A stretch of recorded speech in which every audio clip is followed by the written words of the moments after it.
নমস্কার বন্ধুরা, আজকে রেসিপি লইট্টা শুটকি। গরম ভাতে লইট্টা শুটকি খেতে দারুণ লাগে। কড়াই গরম করে মাছ দিয়ে তারপর নেড়ে চেড়ে জল দেব। মাছ নরম হয়ে আসলে নামিয়ে নেব। এবার তাওয়া বসিয়ে তেল গরম করে কয়েকটা শুকনো লঙ্কা ভেজে খানিকটা রসুন পেঁয়াজ কুচি দিয়ে লাল লাল করে ভেজে নেব। তারপর টমেটো দিয়ে আবারও লাল লাল করে ভেজে নেব। পরিমাণ মতো লবণ দেব।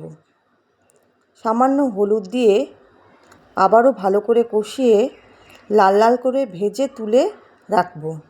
আবারও একটা তাওয়া বসিয়ে তেল গরম করে টুকরো মাছগুলো ভেজে নেব। তারপর একটা মিক্সিতে সব একসাথে পেস্ট করে নেব। একদম মিহি করব না, একটু দানা দানা থাকবে। তৈরি লইট্টা শুটকির ভুনা।